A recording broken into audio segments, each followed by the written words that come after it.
So my name is James Major and I'm the Chief Executive for Aphasia Support, and we're a charity based at Barn Lane Community Centre in Wakefield.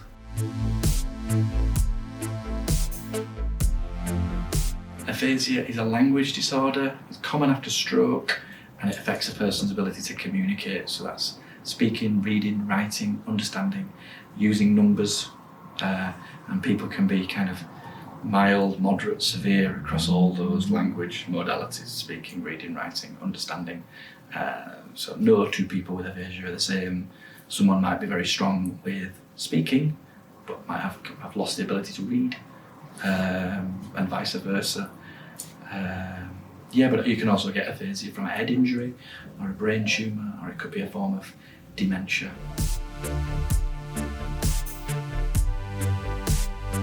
Aphasia Support, we support people with aphasia and their carers. We provide long-term speech and language therapy support. We do that, we provide one-to-one home-based support and also support on Zoom. So that support is geared around really working on people's communication goals. And then we have aphasia cafes. We've got one in Wakefield that meets twice a month, and that's more around well-being and reducing isolation. And we've got those groups in different parts of Yorkshire.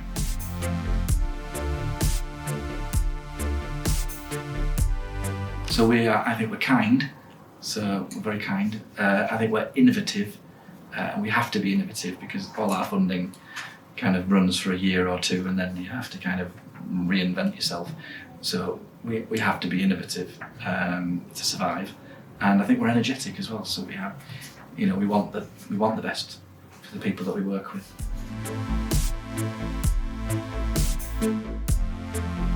So I think that we try our best to be community-led, so we have to be community-led as a charity. So we have bi-monthly members meetings, we have people with aphasia and carers on our trustee board. So if we're very community-led, we're a little bit like Rocky. So he was very much of the community, came up from the streets, community-led and very humble as well.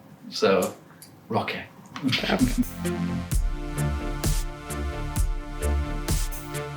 So we receive referrals mainly from the Stroke Association in Wakefield and also from self-referrals, but also from the NHS speech and language therapy teams. So we support a number of people in Wakefield. One person I can think of at the moment is a lady in Ossett. So the case study is actually on our website at the moment. It was in the Wakefield Express a couple of weeks ago. So that case study was very positive actually for pretty much everybody along that person's journey. She had a stroke, she had aphasia, and from the paramedics all the way through to the speech and language therapy team, to the occupational therapists, and then on to us. The case study is really, really good feedback for everybody, which is fantastic. But I think the interesting thing for us is that she cited the fact that she can start to use WhatsApp to communicate with her family, which is something that she wasn't able to do before. So I think these are the extra things that charities like ours can help people with. We're not just about improving communication in terms of language, being able to say a word or being able to say a sentence. We also improve confidence, and by loaning people iPads, we're feeding into that digital inclusion area. And I think that's a big thing, just the ability to WhatsApp your family members and be involved in those conversations is a very big thing, and that was cited in this case study. So the Live Well Wakefield funding is to support our Wakefield App Club that is going to run at Barn Lane Community Centre from around September through to next April. So the App Club, it sits within stage 1 of our pathway of support. So stage 1 is all about using iPads and therapy apps, really looking at improving communication, working on communication goals.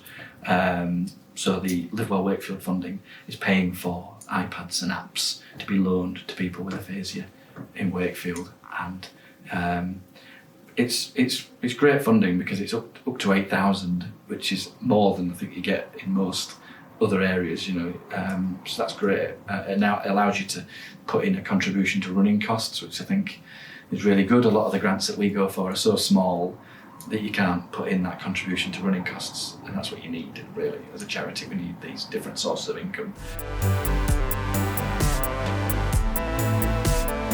We know that around 85% of the UK population do not know what aphasia is. I think Bruce Willis came out last year as having aphasia, and that briefly kind of increased a little bit of awareness of the condition. But I think the reason it's probably not very well known is that it's a bit of a hidden disability. It's not, if you come across somebody with aphasia, it often doesn't physically, might not show. They might have a right-sided weakness because the stroke is generally the left side of the brain, which can affect the right side of the body, but maybe that's not visible. So it's a bit of a hidden disability. It affects people because people don't understand the condition, so they might be in a shop asking for asking for a sandwich, and might not be able to get the words out quite as quickly as is required when you're in a busy shop. People can get frustrated, and we get a lot of feedback about that. People not being given the time to say what it is that they want to say, and that's what people with aphasia need. They just need a little bit more time to get that word. But because people don't know what it is, people think there's something else going on. So we've got these little I have aphasia cards that we give people when they're referred to us, which just explains a little bit about what aphasia is and asks people to take time and kind of speak clearly and slowly.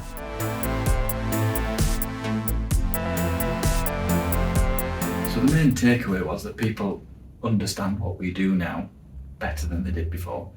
So the name Speak with IT didn't really say aphasia, it said IT company, and that didn't help in terms of connecting with businesses who might want to fundraise for us. But the reason we rebranded was we had an evaluation about 2 or 3 years ago, and we spoke with referral partners, people with aphasia, carers, volunteers, and it was from the referral partners that really flagged up an issue with the name, in that it was too focused around IT and not so much around the other things that we do, which is we do a lot of supported conversation support, and we do our aphasia cafes as well. So that the Speak with IT kind of only spoke to one part of what we did, which was loaning of iPads and therapy apps.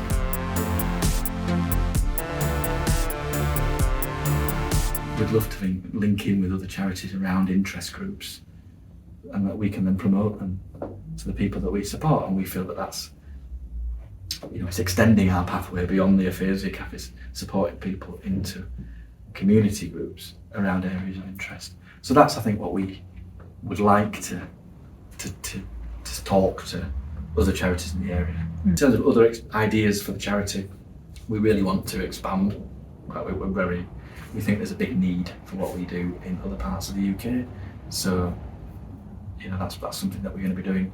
The NHS, we think that we're getting more and more NHS funding, so we'll be very interested in working on a partnership project with the speech and language therapy team in Wakefield.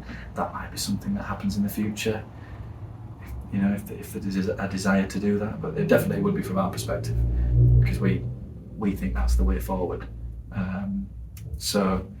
But in terms of other ambitions, I think the health inequalities, we know that 91% of the people that we support at the moment are white British, and we think we need to do more to access people whose first language is not English.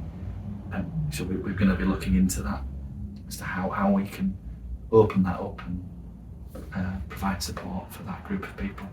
So that's a big bit of work that we want to start in September.